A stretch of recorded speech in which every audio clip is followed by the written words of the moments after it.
กระเจ้ากุยดอกโอ้กุยโจดงสัมมาคลือหาดเหินเขาเจ้ามันไม่ได้น้อยนะพ่อแม่พี่น้องเลยบ้านส่วนคือคนเวทแถวนี้เนาะมีจับการอ๋อยองเงยเวียดนามเฮ็ดเงยเป็นในฮะปอตัวบ่ต้องใส่ดินบล็อกเนาะเอาขี้หินจากธรรมชาติเลย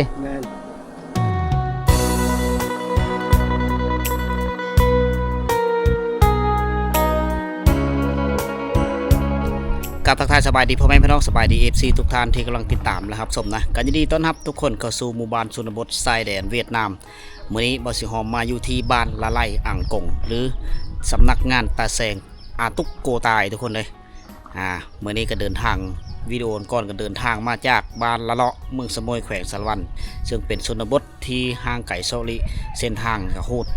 หลายเติบนะในช่วงหน้านี้ก็กำลังเริ่มและบางมือก็ฝนตกบางมือก็แดดนะฉะนั้นมื้อนี้ก็เป็นถือโอกาสหนึ่งเวลาตอนนี้ก็เวลา 13 โมงก็เป็นตอนบ่ายๆทุกคนเลยอยู่ในช่วงเวลาที่ชาวบ้านนี่กำลังไปหาอยู่หากินตามไร่ตามโซนตามป่าตามดงก็เลยหมู่บ้านนี่น่าจะเงียบเหงาหน่อยนึงแต่ว่ามื้อนี้พวกเฮามาในตอนบ่ายนี่ก็กิจกรรมมันก็มีหลายพวกเฮา15ทุกคนนี่ไปเที่ยวส้มเบิ่งบ้านเฮิรนที่ตั้งภูมิสันฐานภูมิลำเนาอยู่เขตอยู่ตามร้องชายแดนเวียดนามทุกคนเลยภาษาป้าเว้าแถวนี้ส่วนหลายเขาจะเว้าเป็นภาษาปะโกะเพราะว่าเป็นหมู่บ้านชนเผ่าปะโกะบ้านนี้ก็เป็นบ้านใหญ่เติบได้บ้านละไร่ทุกคนมีละไร่ในละไร่นอกบ้านละไร่นอกเราจะปุ๊บอยู่คือกับสายทางที่ไปเวียดนามอันนี้เป็นบ้านใหญ่ก็เป็นบ้านละไร่เก่าก็เป็นบ้านดั้งเดิมมีบ้านเฮิรนเป็นเฮิรนแปลนหลายหลังได้มีเฮิรนที่ถาวรละเป็นเลยเฮาไปติดตามรับชมบ้านเฮิรนภูมิลำเนาของพี่น้องชนเผ่าปะโกะอยู่ที่เขตเมืองสมอยแขวงสารวันไปนำกันเลยกุยยังอีแม่กุยยังกระเจ้ากุยดอกโอ้กุยโจดงตะมอนดงไอ้โปะเลยโยปลัวอีโดมปะลูละลานลูละลานเราไม่ได้อ่องเนาะให้แม่ย่าแม่เฒ่าอ่องบาดนี่เอาผู้เฒ่าก็จะเฮ็ดเวเอ็นเลยจ้ะลูละลานก็ฆ่าเวเพื่อเวมันโซลายก็ไปให้ไปโซนลูละลานผู้เฒ่าผู้อยู่เฮิรนนี่ก็ไปตักน้ำ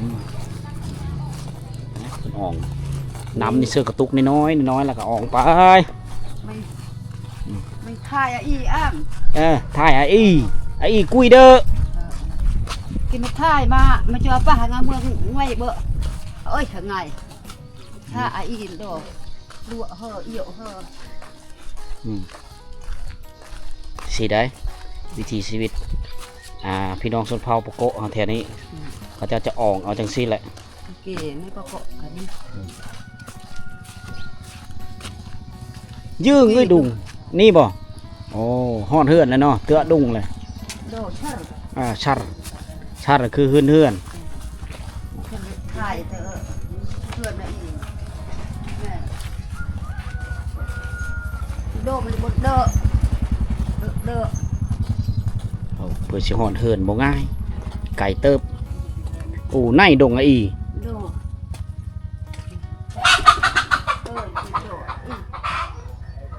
เขาเด็ดเลดสับลาบจะแมนผลงานผลมัดเลย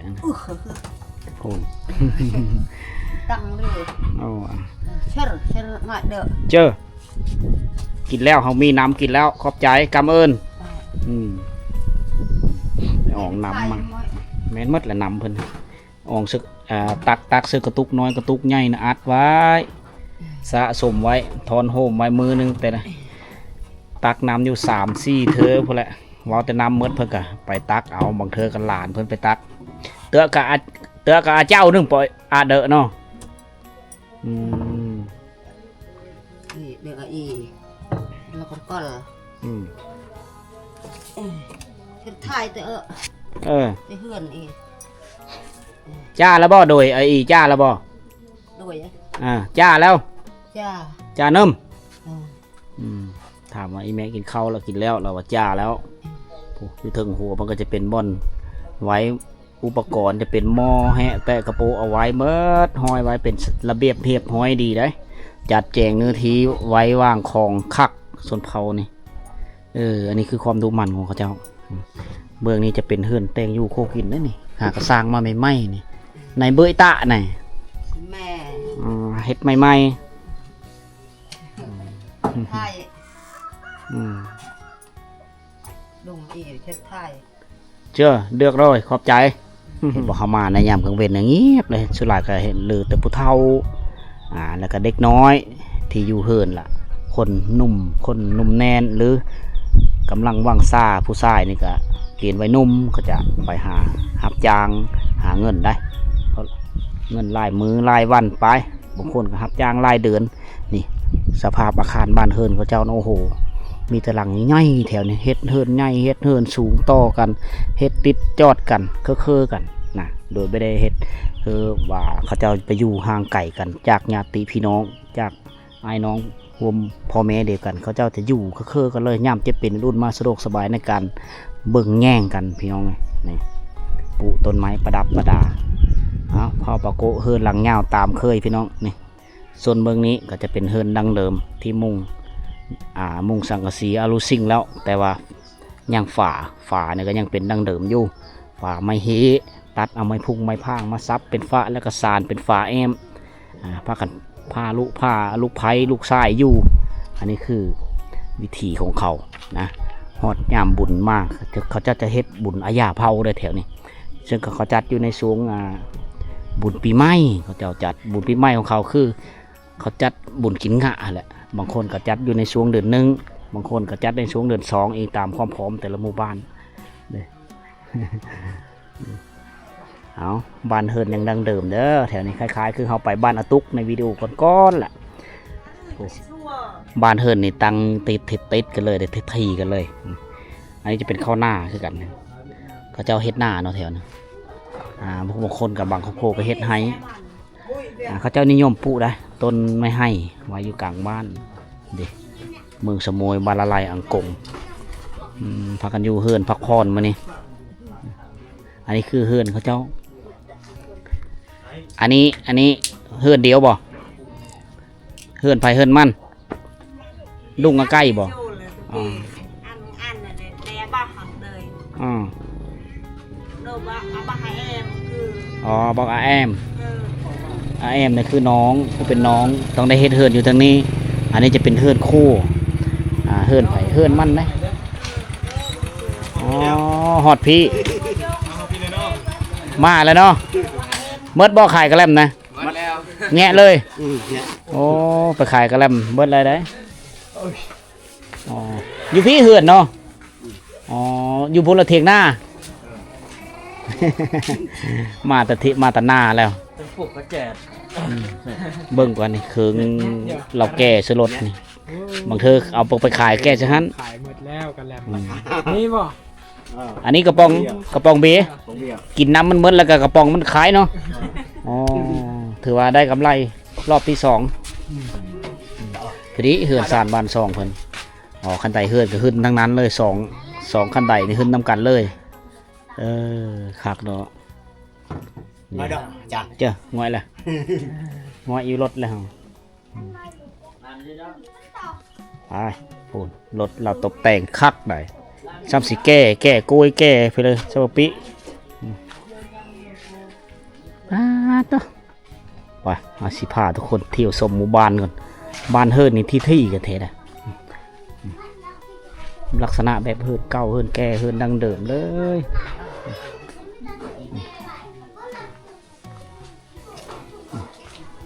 เขาเจ้ามีเนื้อที่กว้างเขาเจ้าจะอยู่แบบนี้แหละปลูกเฮิร์นที่กันเลยนี่คือลักษณะในการปลูกสร้างเฮิร์นของพี่น้องชนเผ่าปะโกะในเขตชายแดนเวียดนามนี่เขาเจ้าจะเป็นแบบนี้จัดสรรเนื้อที่กะคือว่าละจุ่มเพื่อจุ่มมันญาติพี่น้องเดียวกันกับปลูกเฮิร์นอยู่คือกันก็เลยไม่ได้อยู่ไกลกันความซื้อของเขาคือเวลาเจ็บเป็นอุ่นมากเธอได้เบิ่งได้แย่งกันเธอมันทันเหตุการณ์อันที่2คือปั๊บความสามัคคีปองดองภายในครอบครัวมีเธอพิษเถียวเดียวกันมีเธอแตกแยกความสามัคคีฉะนั้นจะได้ปลูกเฮิร์นคือกันบ้านเฮิร์นก็จะที่เราจะจงระยะ พื้นที่ว่างไว้อยู่ในกลางบ้านพื้นที่ว่างนี่เฮ็ดไปเลยบ่อนเขาเจ้าเฮ็ดบุญศีลกินทานบ่อนเฮ็ดพิธีกรรมต่างๆอันนี้คือบ่อนเฮ็ดละปืบบ่หรือสิจำหีดจำของแกหีดอยู่ในเฮือนในซ่านก็ตามสิเอางูเอาตัวแบมาแกะก็ต้องได้มามัดไว้อยู่นี่ก่อนมัดไว้แล้วก็เฮ็ดพิธีมอบตามความซื่อของเขาแล้วก็จึงได้เอามือคู่อยู่เฮือนไผเฮือนมันได้ฉะนั้นเวลาเขาไปหมู่บ้านชนเผ่าปะโกะบ่ชนเผ่ากระโดชนเผ่าตะโอ้ย2-3ชนเผ่านี่เขาเจ้ามีวัฒนธรรมที่ดังเดิมฉะนั้นอันนี้ถ้าว่าปีเริ่มมีเขาเจ้ามีเฮ็ดละปุ่นละปืบใหญ่นะบุญละปืบใหญ่ก็ประมาณอยู่10ปลายก็ปีเขาเจ้าจะจัดเท่านึงเขาเจ้าจะมาเฮ็ดอยู่นี่แหละบรรดางูควายที่เขามาจำแกฮีดเขาจะพุไว้อยู่นี่บัดคือทุกคนได้เห็นวิดีโอที่ทุกคนไปอยู่ที่บ้านอันเดือนะเขาเอิ้นว่าละปืบใหญ่นะตอนนี้ก็คือทุกๆบ้านแหละเขาต้องได้เห็นแหละถ้าว่าเป็นชนเผ่ากระตู้เขาจะสร้างศาลาโกนมาเลยนะเป็นอาคารหลังนึงเลยอยู่ในนี้เฉพาะเฮ็ดฮีดของประเพณีต่างๆเขาจะมากินมาแกฮีดอยู่ในนี้แต่ว่าชนเผ่านี่จะต่างพอเพียงแต่เห็นแต่ลักเล่นสับลาบในแม่นล่ะเขาผูกเบผูกงูผูกควายนี่ลักนี้ในหากระเฮ็ดไม่ไหมอยู่ได้นี่ลักนี่หากระผูกไม่ไหมหาแกฮีดนี่เฮินก่อเขาสองสันหลังบักใหญ่เลยเล็กน้อยก็หลายอยู่บ้านนี่ผูกเฮาไปมีเฮิงไปประมาณ2มีฮอด2ลักนะลักปลายก็จะฮอดเวียดนามแหละสายไฟนึงมีไฟฟ้าไซมีสัญญาณอินเทอร์เน็ตครบอยู่บ้านบ้านเฮินก็ตั้งเป็นแถวแบบนี้นะจัดสัตว์เนื้อทีคักเลยงามไปอีกแนวนึงชาวบ้านนี่ไม่ได้ต่ำเข้าด้วยมือและแถวนี้โซลาร์เขาเสียวมีโฮงสีมีไฟฟ้ามีรถจักรมีรถไถถือว่าพื้นฐานการดำรงชีวิตของเขานี่ถือว่ามั่นคงแถวนี้มีอาชีพมั่นคงนั่นก็คือเฮ็ดหน้าคนก็เฮ็ดไถไปนำแน่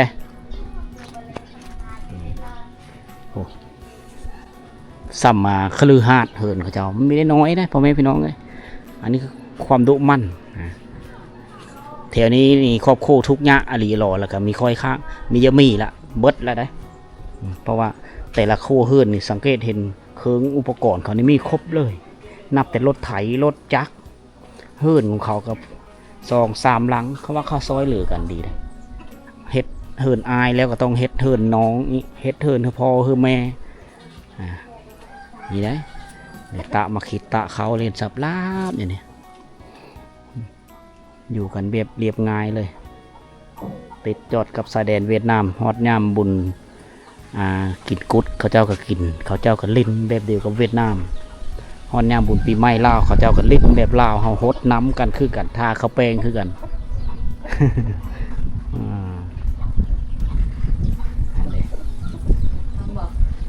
งามเนาะบ้านเจ้าเนาะบ้านเจ้าบ้านงามสะอาดดีเสียงหกสีดังจึ้นในการเฮ็ดเฮือนเขาเจ้าก็ส่วนหลายเขาเจ้าเอาทรายเอาเฮมาแต่หุยหาเก็บเอาเสื้อกระสอบเสื้อกระยางอองเอาเขาเจ้านี่อดทนขนาดเลยเฮือนซานบ้านช่องแบบยังเป็นบูฮานดั้งเดิมอยู่เป็นบ้านเนาะคอหน้าเขาอยู่การนุ่งถือนี้แบบเดียวกับเวียดนามเลยนะแถวนี้การใส่เครื่องอยู่เฮือนก็ตามจะเป็นถ้วยเป็นบุ้งรู้แล้วแต่นำเขามาแต่เวียดนามนับแบบเงินคำกำแก้วคือกันนะใช้เงินตระกูลเวียดนามแถวบ้านส่วนคือคนเวียดแถวนี้เนาะมีจัดการยองเงยเวียดนามเฮ็ดเงยเป็นในฮะหน่อยเวียดนามเดือกหน่อยยุดตกเดือกน้ำอีดเบียดเบียดอีดเบียดโรยเบียดอีดโรยก่อนหน่อยละแม่ละยองเงยเวียดยองเงยเวียดเลยเตียงเงยลาวจะแม่แม่คุณเวียดเบียดอีดคงเบียดอ่ะคุณเวียดเทน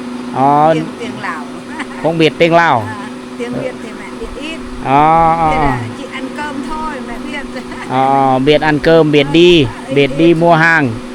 เบียดดีเบียดเว่ฮะมัวมีมัวมวยอันเบียดโอ้ยคำดีเบียดเว่เบียดอันเบียด ก็ดีมัวห้างแล้วดีมัวเป็นเวทมัวกลเอาเป็นเนอะอ๋อขี้โมกาวเฮ็ดกาวแล้วดีมัวเวียดนามอ๋อโดยการนุ่งถือกะนุ่งถือโฮมกันกับเวียดนามน่าจะเป็นนุ่งทรงนุ่งเสื้อวัฒนธรรมคล้ายๆคือกันแล้วแต่ต่างแต่ว่าเฮาอยู่คนละประเทศซื่อพี่น้องเบิ่งกว่าไฮโซนเขากว้างขวางเลยเอาอัดดินบล็อกเองแถวนี้เพิ่นกะสิเฮ็ดก่ออีหลังที่เฮิรนนี่เฮ็ดสันลุมนี่ละทาสีแดงปาบๆเดี๋ยวบักใหญ่เลยเฮิรนนี่ปุ๊อันนี้คือโซนภูเลยในภูเมยนี่ก็ยาวมันแต่พูดแล้วบันเลาะพูดได้พี่น้องเอ้ยนี่มันคือได้ไก่โกมเอาเนื้อที2-3บ้าน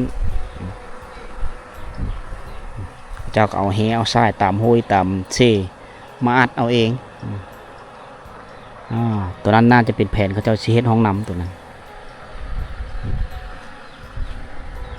โอ้แบะหินมาตะไก่แท้เอามาตะห้วยบ่สิเฮ็ดห้องน้ำโอ้เอาหินมาตะพุ้นเนาะโอ้เก็บจะพุ้นทิมตรงนี้โอ้เจ้าสิก่อแบบนี้ป่าตัวบ่ต้องใส่ดินบล็อกเนาะเอาขี้หินจากธรรมชาติเลยป่าตัวเบิ่งไอเดียเราเฮ็ดนี่อันนี้คุมท่ายคุมวิทย์ห้องนำเสียป่าตัวจักมือขุดนี่โอ้2-3 มือ2-3 มือเนาะป่าติดตัวเบิ่งเฮาลงเบิ่งได้เด้อลงเจ้าเฮ็ดเองเนาะโอ้สำสางเลยเบิ่งอันนี้คือภูมิปัญญาชาวบ้านที่หาเก็บเอาก้อนขี้หินจากแม่น้ำลำเซอยู่บ้านเฮาละโซลายละเก็บเอาไปซื้อเอาดินจี้หรือดินบล็อกมาเอ็ดอันนี้ก่อนการเจิญนี่แต่เพิ่นนี่เพิ่นก่อขึ้นมาเลยเอาขี้หินจากแม่น้ำลำเซเลยนี่หินบักใหญ่เลยเพิ่นเอามาทิ่มตึมสิเอาขึ้นสุดเลยบ่โอ้เพิ่นสิก่อขึ้นสุดเลยได้เอาแน่นหนาถาวรเลยอันนี้รับประกันคุณภาพงานดีขนาดเลยสุดยอดไอเดียภูมิปัญญาเราสิเฮ็ดแบบนี้ได้อยู่ถึงก็เฮ็ดซ่วมเฮ็ดห้องน้ำเอาอันนี้คือแผนอนาคตเพิ่นกำลังริเริ่มเฮ็ดเฮือนมันอยู่พุ่นเนาะบ่ธรรมดาตะมะนะลามหมดเงยห้วยยังเจ้าเอิญนี่ห้วยเมยเนาะห้วยอีเมยแม่นไหลมาแต่บ้านละเลาะถือว่าพอได้ใส่ขี้หินเนาะผู้เบิ่งเพิ่นไปแบะเอาคนขี้หินมาแต่ห้วยอีเมยอันนี้ก็ผู้เมยบ่แม่นเป็นผู้เมยปลาตัวได้พ่อได้กินบ่ป่าอยู่ห้วยตอนนั้นมีอยู่นี่บ่มีนะมดเลยตัวนี้มดเนาะโคตรลายเนาะในสมัยตะกี้พอได้กินปูป่าบ่ทันคนลายกินคนมันหลายป่ามันน้อยขยายพันธุ์น้ำมีท่านโอ้เป็นน้ำที่ใสนะแถวสวรรค์เขตเท่านี้เป็นน้ำแดงแล้วปัจจุบันในฝนตกตลอดเลยลูกจะสวรรค์เขตบ่แมนลูกมาจากสวรรค์แต่ว่าอยู่บ้านเฮาฝนยังตกบ่แห้งเนาะฝนยังธรรมดาอยู่น้ำยังใสอยู่แต่ละปีน้ำท่วมบ่นี่ท่วมบ่ท่วมหมดนี่ท่วมเนาะฮอดบ้านละซอยตอนนั้นอยู่นี่แล้วบ้านซอยนี่เข้าย้ายอยู่ทั้งมันท่วมเด้อนี่ปบน้ำท่วมนี่แหละเขาปลูกกล้วยนี่โอ้โหอันนี้ก็ควายพอบ่แม่นก้อนเต่านี่ก้อนเต่าเลยโอ้เก็บเอาในนี้แต่ละมือเนาะจะเก็บเอานี้ไปทอนโฮมเอาก้อนเลยแปะก้อนเลยจะได้ละเก็บเอาแบะไปเธอละก้อน2 ก้อนควายกระเด็ดฮอนแมบน้ำละอันนี้คือแม่น้ำสายห้วยอีเมยที่ไหลผ่านหลายหมู่บ้านได้ผ่านบ้านอาตุกผ่านบ้านละเลาะไหลมาแต่บ้านละเลาะมากับบ้านละไล่หอดบ้านอาตุกในเมื่อก่อนก็เป็นบ่อนทำมาหากินของชาวบ้านแต่ปัจจุบันนี้เนื่องจากว่าคนมันหลายปูป่าหน้าน้ำก็ค่อยเมิดไปทุกคนเลย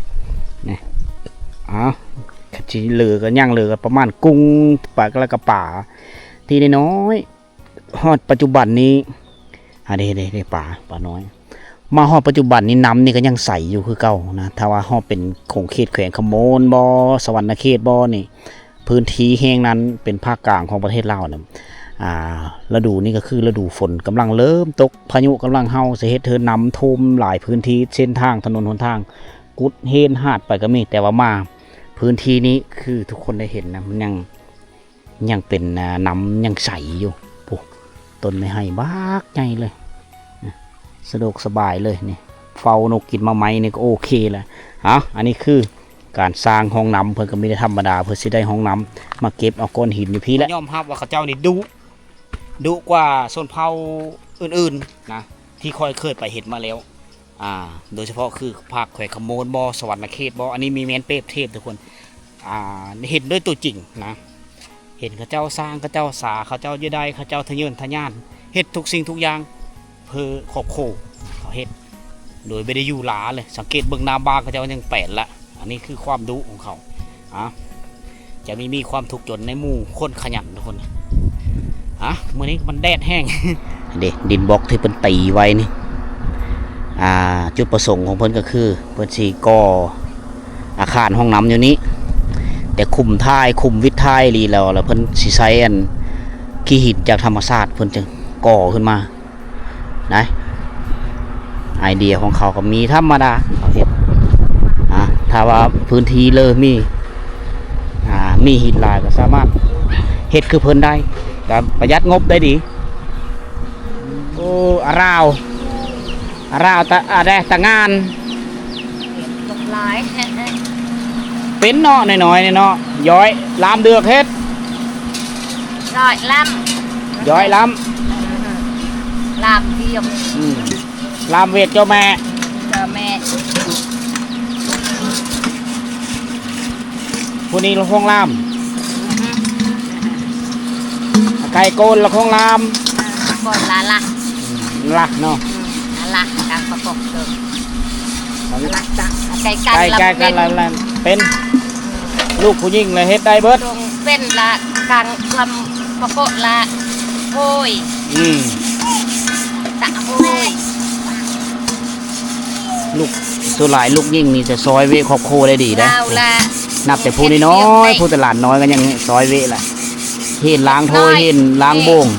เบิ่งในงามลืมหน่อย แดบง่ายแดบยองแม่เลย ตอนจีน โอ้พัดมดเนาะบ่ให้ดำเลยแดนนะคงจอแดนเนอะจอหันตังพูน ย่ามันแฉะ